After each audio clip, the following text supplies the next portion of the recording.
barriers that have been created. In the course of the inspection, Governor Sanwo-Olu noticed that traders are back under the Akwangwa Bridge and gave a 3-day ultimatum, after which the state enforcement team will be deployed. The whole idea is to have a zero tolerance there. On Wednesday, we will come and clear that whole place. The 25-kilometer Blue Line rail system will run from Okokomaiko along Badagry Expressway to Marina on Lagos Island. In Lagos, Musa Toliad, NTA News.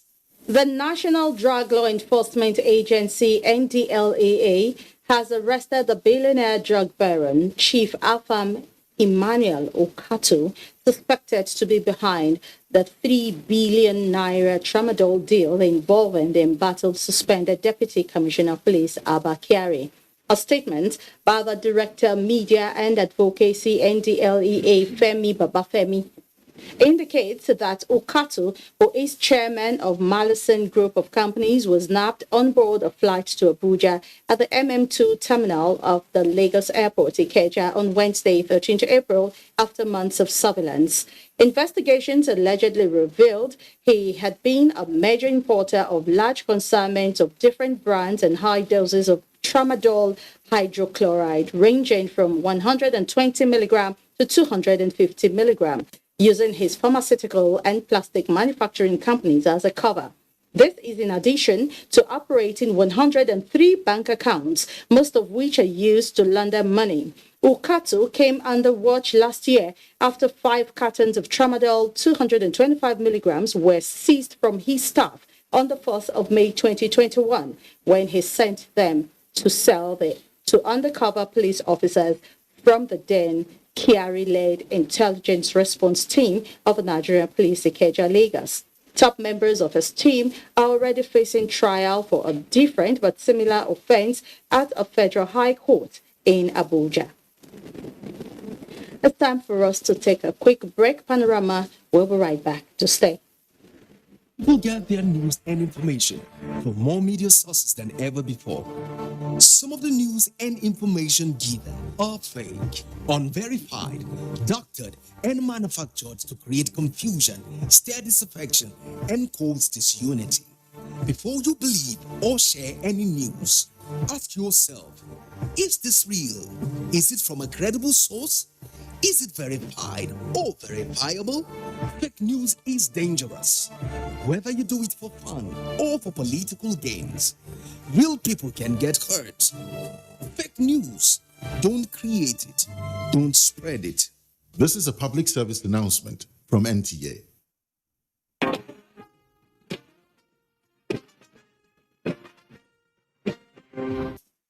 We're glad you're still with us. Now, incessant strikes has posed a lot of challenges to the development of public tertiary education in Nigeria, as the current face-off between Academic Staff Union of Universities and the federal government continues. Analysts say efforts to protect the structure and ensure that the system works should be the priority for all stakeholders. Rosaria Samuel completes the report. The quest for university autonomy and fair wages for its members ushered in the first industrial action by ASU in 1988. 34 years down the line, there seems to be no permanent solution in sight to the incessant face-off between ASU and the federal government over terms and conditions of service. These frequent and long strikes do not only affect students and their parents, but has also led to a decline in educational standard and promotes social vices. We had students from very many West African countries. We had children, we had governors' children in school. We have people come from abroad, come from England and America to school. We had lecturers, exchange of lecturers from America, from England. But since this ASU matter started, it makes all of us look so unserious. Withdrawing their children from public schools to private institutions. What that means that we are gradually destroying public schools. Educational system, it makes it unstable, which renders it ineffective. When programs that are supposed to be done for this time are postponed or brought to an end because of the strike. While commending the parties to the dispute for leaving open the doors of negotiation, Nigerians, especially affected students, are calling on both parties to reach a truce as quickly as possible. Federal government has no business in education. They should hand it over to the states. All the federal university in the state, give it to the states. If the state cannot manage it, privatize it. Right now, we are not comfortable with the strike because our youth, many of them are going into crime. Drug abuse and addiction is on the rise. Prostitution is on the rise. Criminality is on the rise. We are talking about insecurity. And once these energies of young people are not properly channeled, it means they are vulnerable. As Nigerians await a positive development over the strike, respondents urged the federal government and ASU to genuinely agree on framework and master plan to end the perennial ghost of industrial action haunting the nation's education system. In Lagos, Ruth Ariel Samuel, NTA News. And joining me live in the studio is a financial advisor and public affairs analyst, Bolan Olojide. Nice to have you join us. Nice to be here. Okay, now, from the background reporter, since 1988, ASU, has embarked on one strike or the other to press home their demands. Is the approach of downing tools, making an impact? Apparently not. I was in OAU between 87 and 91, and I've seen the strike. 88 thereabout to this time. It's like 30-something years. So if we have applied the same solution or attempt to solve a problem using a particular approach for over 30 years and it has not worked, then there's something wrong about the approach or about the entire system in itself. And it's high time we sat down and revisit this approach. Okay. If we need to tweak it, if we need to amend it, because while we are at it, the education space itself is changing. Cambridge, for example, is delivering lectures in Nigeria today. They've been trying to reach out to me for the past 2 weeks to take a class. So while we are at it, even the space is changing. We need to do something quick. Okay, when we talk about doing something for over 30 years, what other ways do you think they can, make their demands felt or met? It's not just about them. It's a systemic problem. It's also about the government. Today, when you look at how much government has put in education, it's paltry. We're not meeting the standards. And there are countries in Africa. I'll use South Africa as my favorite example. South Africa's 2022 budget, 20% of it is for education. They call it learning and culture in South Africa, and it's 20%. Now, here's the problem. That 20% in South Africa is about 11.5 trillion naira equivalent. So it's bigger than the entire revenue of the federal government of Nigeria.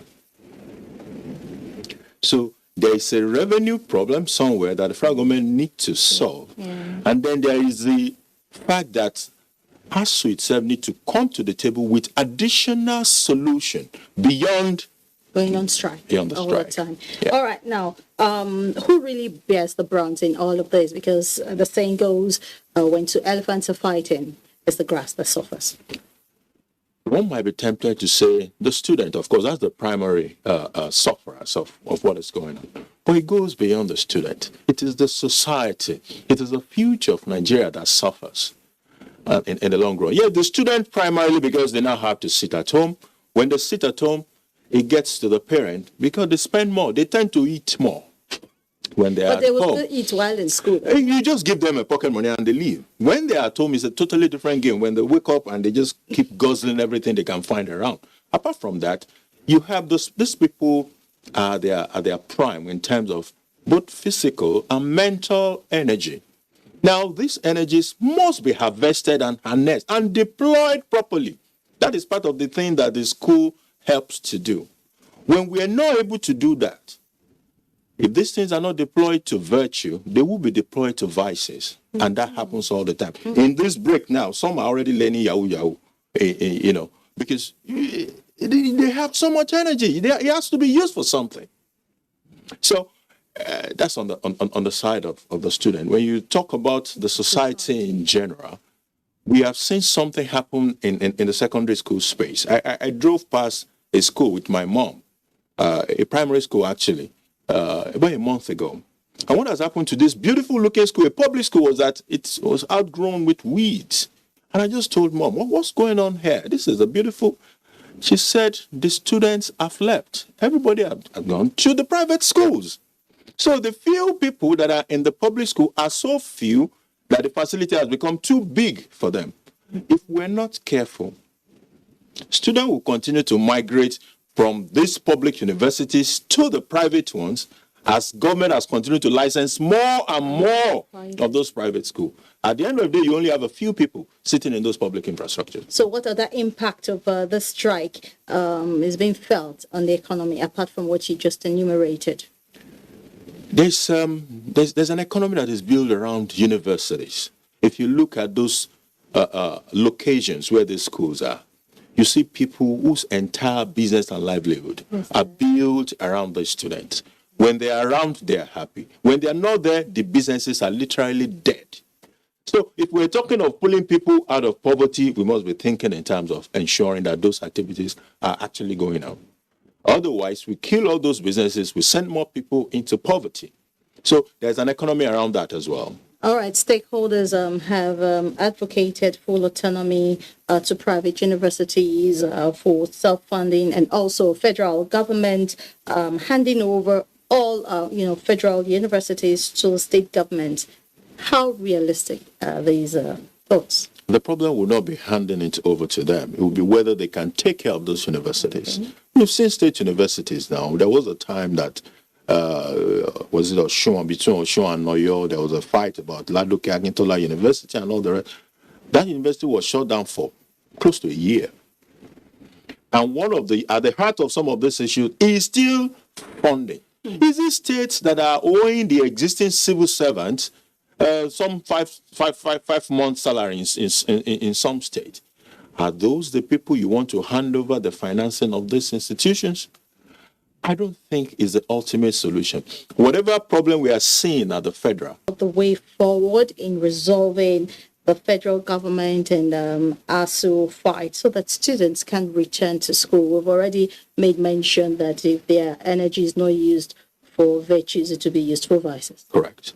As it is now, government need to commit more firmly to some. I'm not sure that they can carry the entire demand of ASU as it is now. When I went through the 2012 agreement, for example, I saw things like 26% commitment to education of the budget. I am not sure that is realizable now, provided it is still on the table.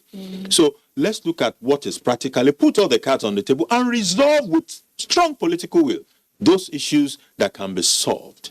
And then we have to now come back after we've said, okay, go resume and deal with this matter more comprehensively. It is not a silos problem.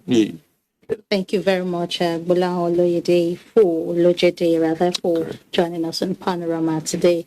Thanks for sharing your thoughts with us. State is still in effect and advise the general public to disregard any information on the contrary. Statement by INEC National Commissioner for Information, Festus Okoye, notes that while the Commission is not unmindful of the imperative of giving every eligible Nigerian the opportunity to register and vote in future elections, the safety and security of citizens involved in the exercise is of paramount concern. INEC appeals to the public to discountenance the purported resumption of the CVR in the 3 local government areas of Olu Njaba and Ihite Uboma. Such statements are capable of misleading the public and further jeopardizing the safety of registrants and officials, as well as the security of the Commission's facilities. At the appropriate time, the Commission will announce any new decision on the matter after consultation with the security agencies and critical stakeholders, the statement added. Now, upholding the African culture and values in order to preserve the continent's heritage as well as human dignity is not negotiable. This was the unanimous position of some civil society organizations at an event organized by the Foundation for African Cultural Heritage in Lagos. Hingino John Adams will tell us more. Holly Abo is an undergraduate and a pro-life activist. Her belief strongly opposes the concept of abortion. Everybody should be allowed to live, whether they are a little child in the womb. Abo is joining this coalition of civil society groups to say no to legalization of abortion in Nigeria. Though from different societies and organizations, they have a common ideology, which is every human life, irrespective of its stage and how it came about, is important. And this belief they hold firmly. Legalizing abortion has never convincingly been shown to reduce abortion mortality, but it does cause many, many more abortions. Abortion is illegal. Laws are made in consonance with the values of a people. Ultimately, God has to have his way. Do not kill. Thou shalt not murder. And if you go out of your way to murder, then you are offending God. Another area of concern raised at the event is international effort to sexualize children through indoctrination. The alliance is insisting that this move is contributing to the current twist in moral behaviors among minors. Abortion rights are being pushed even through the channels that are supposed to be tailored for kids. Is also the responsibility of the parents to guide their children right. What are our responsibility towards the incoming generation? Participants here are hopeful that their voice will be heard by relevant stakeholders for necessary action. In Lagos, Hingino John Adams, NTA News. And the Olumide Guntola will be our guide on sports updates.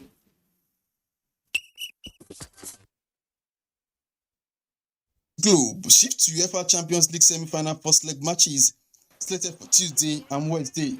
Manchester City, that finished as runners-up in the previous edition, will be hoping to lift the trophy for the first time Tuesday night when the team takes on Real Madrid, that knocked out last season champions Chelsea in the quarterfinals. This is City's 11th appearance and 31st for Real Madrid. Both teams have met 6 times with 2 wins, 2 draws, and lost to each other on 2 occasions. Meanwhile, in its first semi-final appearance since their championship-winning campaign in 2018-2019 season, Liverpool will take on Villarreal, that last reached this stage in the 2025-2026 season on Wednesday in the second semi-final match. Back home in Nigeria, Nasarawa United will take on Dakar FC in the only fixture for the day, while Kano Pillars takes on Sunshine Stars on Wednesday. MFM will play away to Abia Warriors. Still on football, ex-international Amarachi Ezia Basili continues a giant stride to discover budding talent in the world of sport with the Talent Hunt initiative. Supported by Nigeria Olympic gold medalist Chioma Ajua, Amarachi provided opportunity for some kids and young footballers to showcase their talent in football and taekwondo. The parents of the children also used the opportunity to keep fit. All what we want to get done is to make sure that kids in sports get better opportunity to excel, exposing them, giving them better platform to do better things, so long as sports, football, and other sports activities is concerned. Catch them young is all about what we are doing here today. And that is what the whole nation needs right now. In volleyball, action continues at the ongoing National Division II Volleyball Championship in Taraba State. Result of matches decided Monday indicates that G-Rank defeated Adamawa Spikers 3-1, while Biomet lost 0-3 to Taraba Volleyball team. With sports update, Olumide Guntola, NTA News. And that's Panorama, which came to you on the network service of the Nigerian Television Authority, Lagos Network Center. I am Adeola Komiakere, reminding us that we should join hands with the NTA to stand against rape and rapists. Enjoy the rest of the day.